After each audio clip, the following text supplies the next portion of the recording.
If I had to review Nintendo's 2019 games with punctuation, I would definitely be saying Mario Maker! Exclamation mark. Link's Awakening! Exclamation mark. Box Boy and Box Girl. Full stop. It's okay. And Daemon X Machina. Or Daemon X Machina?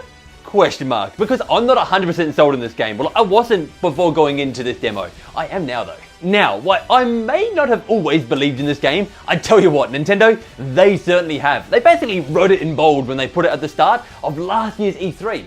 And then they went and underlined it by saying, you know what? Have this demo. That basically tells us that Nintendo, they at least want this to be one of their big games of 2019. The thing is, demos, they tend to miss the punchline at the best of times. And this one, the demo that it wrote, well, it was a fragmented sentence. Like, don't get me wrong, I thought it was a good demo, but I think we need to make something clear before going into this. The demo, it was for feedback. So it was much more for a few of the different elements of the game than it was for a cohesive kind of one piece of experience to go into to know what to expect from the game. It's more so, here, now you know what gameplay's like, now you know a little bit of what the story's like, now you know a little bit what this is like. And I got that, like I got a little bit of what everything was like. But at no point did I go through this and think, wow, like this all makes sense now. The gameplay makes sense, because the thing is with gameplay is that it makes sense having fragmented gameplay. I can play a little bit of this, a little bit of that, and get an idea of the gameplay. But the story, when I had to jump through the story and I just don't have that cohesive story where everything, all the puzzle pieces fit together, that's where I have a little bit of a problem. They just kind of throw you right into it without even setting anything up, which just feels very weird. Like there's not even a story cutscene to set it up, but for all of a sudden I'm deciding the size of my eyebrows. If I was just to pull myself away from it for a second and just look up at the different ways they told the story, I didn't mind it. Like they told it through just plain cutscenes, they told it through the gameplay as you're playing, although sometimes I had to turn the volume up a little bit for the voices so I could hear what was happening because there's so much action happening at the same time. There's briefings before you go into a mission that will introduce you to little bits of story and what's actually happening. And then there's these just kind of dialogue with voiceover parts where just dialogue boxes are popping up. While I didn't mind that part and the voiceovers did a good job of portraying emotion there, I feel like not having the character portraits actually change to what the emotion they're showing is a little bit jarring. Anyway, let's move on from that because I don't really want to judge that part of it too heavily. Like I said, it's when it's so cut and paste together, a story doesn't work like that. So I'd definitely like to see the main game before I go too heavily judging the story. Plus, what most of you are probably here for is the gameplay. And I can let you know now that if you're after options in the gameplay, there are so many options, like options. The options have options. There is just, you can change and customize everything in this game. The first thing you do when you get thrown into the game is, hey, change your face, change your character, change the way your colors, completely customize the colors down to whatever color you want it to be. Then you get out of that and it's like, hey, customize your mech colors, put these paint jobs on there. Eventually you get decals. It's like customize. And then you decide to open up your option menu and then you see all the different kind of, first of all, armory changes you can do to your mech when you start getting equipment. But then your actual options menu, you can change your entire HUD around. It's almost like every single little thing on the HUD can be disabled or enabled. There is just so much here. I don't want to go into it, but it feels like there was over 100 different options just for my HUD. As far as the combat's concerned, it took me a little while to actually get into it. Like when I first started, I said to Nat, I'm like, I'm not overly keen on this. This isn't that great. But then it grew on me. And by the time I completed the 4 missions and then went back and played some more of the missions, I'm like, yes, give me more of this. This is getting good. It's like an RPG. I like to put it that way. If you played the first 4 levels in an RPG and you were like, wow, this isn't that great. That's actually a bit boring. That's because you're only level 4. There's not much to an RPG. RPGs are inherently slow burns, and that's what this feels like. It's a slow burn. It gets you a little while to get into it. But even then, by the end of this short demo, half an hour in, I had some better equipment. I had some great faster legs, and all of a sudden, I was darting around the place like a lot faster than when I actually started. And I could feel the difference. It's very much, you can if you haven't played one of these games before, which I hadn't, to be honest. I haven't played a mech game before. But if you haven't, basically you can customize your mech if it feels so to you. You can customize your mech to either be faster or be stronger. Like at one point, I could choose to have over 20,000 health, but I would be this tank of a thing that would move really slowly. Or I could just give myself half that amount of health and zip around the stage. And that's not even going into the weapons that I eventually started to unlock. Eventually I got a sword, which is really cool because there's moments where you can actually clash with other mechs and have this sword kind of combat. I mean, it does a lot of damage, but puts you at more risk. Then there's short range weapons, there's long range, rocket launchers that I started to get.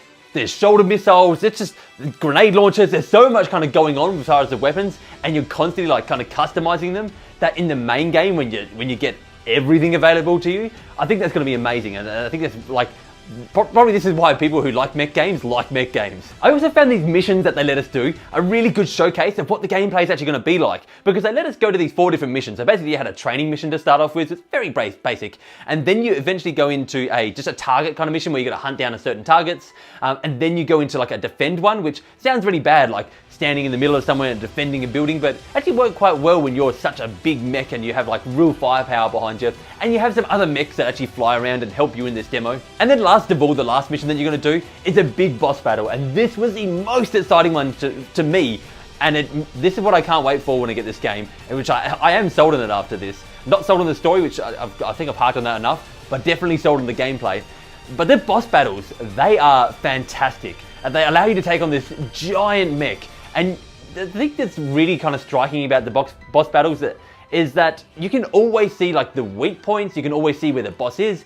When you're doing the smaller battles, sometimes it can be harder to see some of the smaller drones that are flying around and things like that. But these boss battles, you always know what's going on, and you always feel in the midst of the action. The only thing that was disappointing about the demo is that the boss didn't drop any loot, so I hope in the main game that we get boss loot, because I'd love to keep just doing those bosses over and over again. The art style of this game is another quick talking point here, because some people are kind of on board with the art style, some people aren't. I personally love it. I adore this type of art style. I don't think they got the most out of it with this demo. They felt very much like they stuck with the browns and the greys and a lot of that going on. But some of the stuff we have seen from footage, I think I've said this in other places before, but some of the stuff that we've seen in footage is very bright and vibrant with like bright reds and whites and other colors coming through there. So I'm looking forward to seeing some of these other missions, and hopefully they can bring out a little bit more of that art style. Like, I'd love to see some greens and blues kind of wash through here. I'm sounding like I want it to be Breath of the Wild. Can we get this game set on Breath of the Wild's map? Please. Overall, I think this game has real potential, and one thing that I want to know more about is the 4-player mode. Because we know you can play in a 4-player kind of cooperative mode, but we're not sure if these are like the main missions or whether these are just separate missions. I really want to know more about this. And the reason I think that's so cool is that you have this real mech customization to it. Like I said, you got either like make the defensive mech, your attacking mechs, and then like change your mech's color up, decals, everything, make yourself look really cool, kit yourself out, get a party of 4 together, and just go take massive bosses down. It's kind of like Metal Monster Hunter or something like that.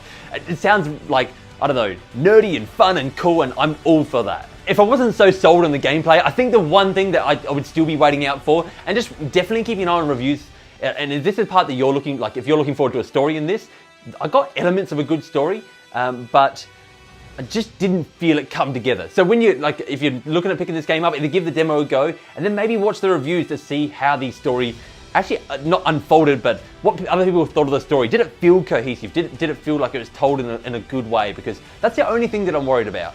All right, that is going to do it for today, guys. I have 2 more demo impressions that should be going up at similar time to this one, so look forward to them. Make sure you go check them out. Let me know how you felt about the demo. Was it a bit of a Debbie Downer for you, or you were like on cloud 9 at the moment going, yes, I need more of this? Just let me know how you feel about this game, because I know opinions are all over the shop with this one at the moment. Like, some people are loving it and some people aren't. I'm team love for the gameplay and not for the story, so I would guess I'm in the middle there. Anyway, enough about me. Let me know how you feel, and I'm going to see you next time. Let's do this properly. And remember, for great Nintendo entertainment, you can count on me. That's better. Today's end screen, I kind of realized I talked about this little guy, Box Boy, at the start, and I'm almost sounded like I was on a Debbie Downer about him. I'll give him a full stop out of 10. I haven't played the games, and I'm actually I'm definitely going to pick it up on the Switch because I want to know what Box Boy is like. So I just want to clear up any air to make sure that I'm not, throwing the down vibes at Box Boy when he really could be a really good boy, and I just don't know yet. So we'll find out. Box Boy sounds awesome. I love this little amiibo, and he was very hard to get. So thank you. Goodbye.